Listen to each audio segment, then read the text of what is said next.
Hi there and welcome back to another NJS instructional video. In this video I'm going to show you how to install this hinge from Unknown BBQ onto this Weber kettle. Now let's quickly go through what's included in this hinge kit.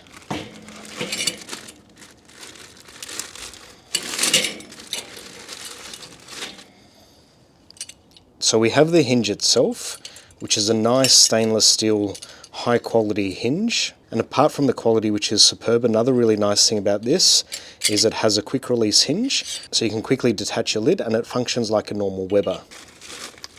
We have our stainless steel fasteners and some instructions.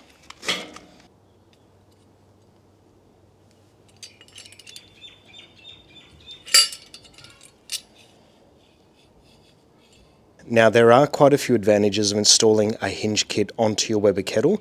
It does make it, I think, more versatile, and it gives you somewhere to place the lid instead of needing to take it off, put it on the ground and then put it back onto the Weber when you're cooking. Now on the right of our Weber we have a Kamado Joe, and this has a rear hinge for its lid or its dome, and it also has a temperature gauge at the front and its air vent at the very top. Now we're going to set up our Weber in a very similar orientation to our Kamado Joe. Now the way we'll be installing our hinge on the Weber kettle will be right at the back where my finger is there. We have the two wheels at the back and then the third point of contact on the ground at the front. Now my particular kettle, the handle is at the front and I want the temperature gauge to be facing the front. So when we pivot the lid, it'll be opening up in that fashion. And depending on the series of your Weber kettle, you might have the temperature gauge and the air vent in a different orientation to what I have here. I have seen some of them completely opposite, so 180 degrees apart. Mine are just 90 degrees apart. So our temperature gauge is in line with the front handle there. Now I've just reoriented our Weber kettle, so we're looking at the back side where we'll be installing our hinge.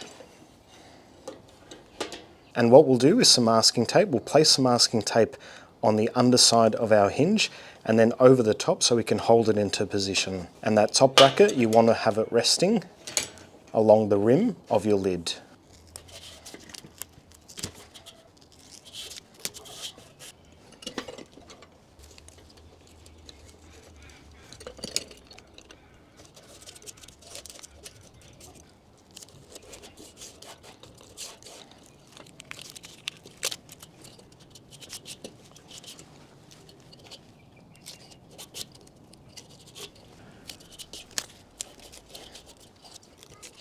And this is just more of a bird's eye view, so you can see that our temperature gauge, our handle and our hinge all line up. And I've also just finely tuned the position of that bracket, and just using a Sharpie I'm just going to mark the center of each top hole. There and there. We're not going to worry about the bottom portion of the bracket. We'll firstly do the top and then we'll work on the bottom, and that just gives us a little bit more freedom to play around with afterwards. And just using a 2mm drill bit, I'll mark and drill those holes.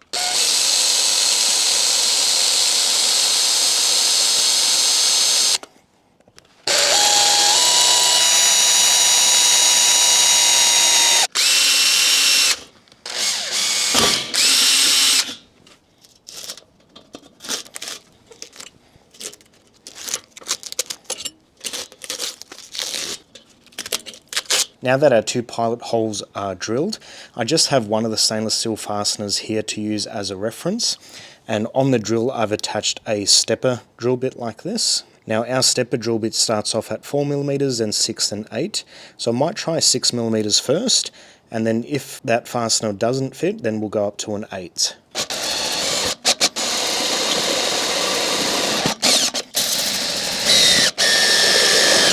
And we'll just grab our fastener, and that is a little bit just shy. You can probably thread it in, but that's alright. So we'll go up to the 8mm step.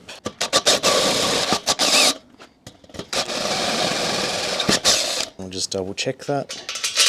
Yep, that fits well. And just on the inside of our lid, we do have some sharp burrs, so I'll just grab our drill bit and just clean those up a little bit as well.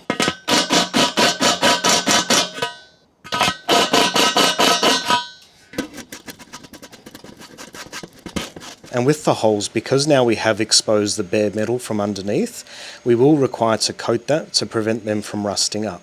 Now to do that, I'm using this JB Weld Red High Temp RTV silicone, and this is good for up to 350 degrees Celsius roughly, or 650 degrees Fahrenheit. So I'll place a little bit of silicone on the inside and then feed our screws through. Now I do want the button finish on the inside, and that way there's less interference, and we'll have the nut on the outside.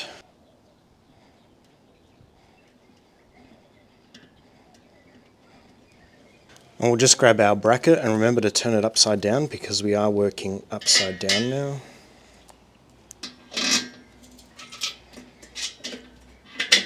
I'm just going to flip over our lid and do that silicone on the other side as well.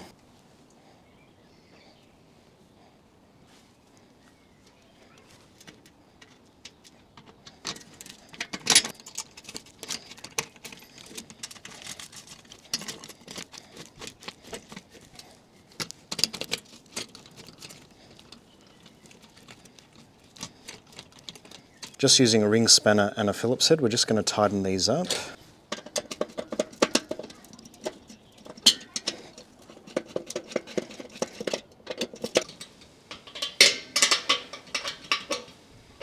And just using a rag, I'm just going to clean up that excess silicone around the fastener.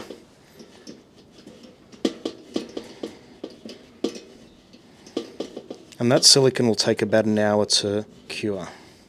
And we'll do the same on this side too.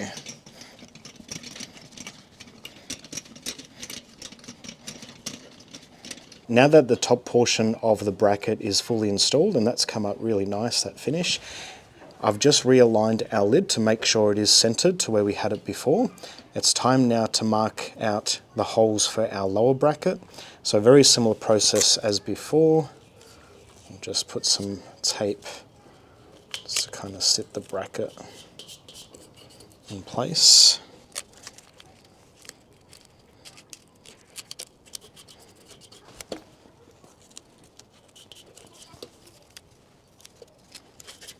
First we'll mark our upper holes and get those drilled out, and then we'll do the same thing for the bottom holes.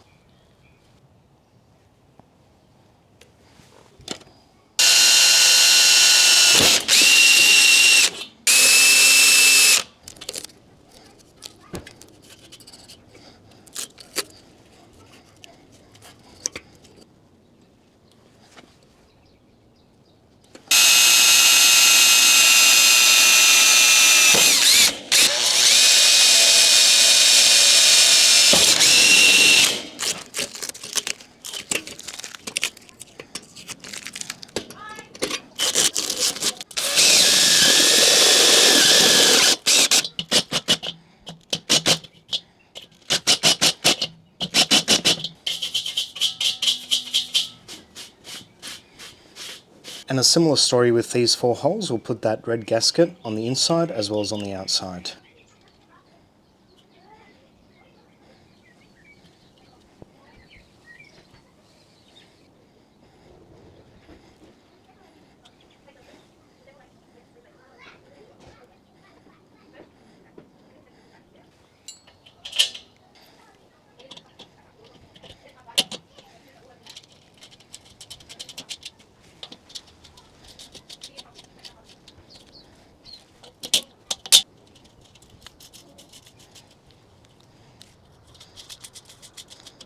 Now we'll do these a little bit tighter than finger tight, but we're not going to do them up too tight just yet. We'll place our lid back on after, and we'll just make sure everything's in right alignment before we tighten it all up.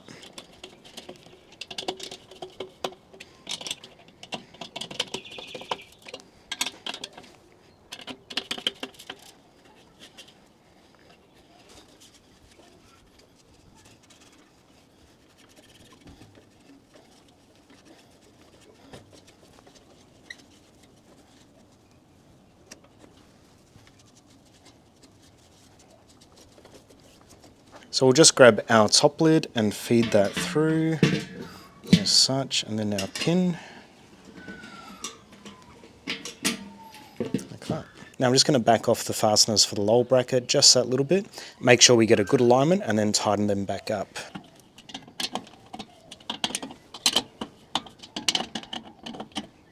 Now that our lower bracket has been loosened off, we can make just some minor incremental adjustments. Once we're happy with that, we'll remove the pin, take our lid off, tighten up these 4 fasteners, and then we should be pretty much finished.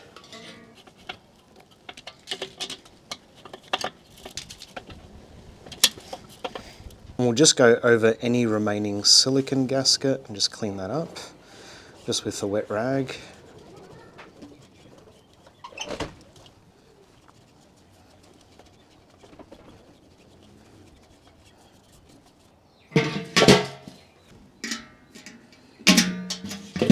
Now that completes the installation of our hinge.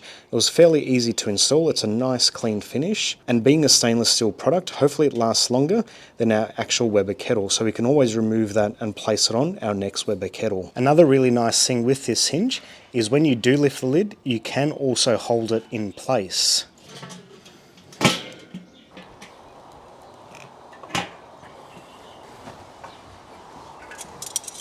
So I hope you found this video informative.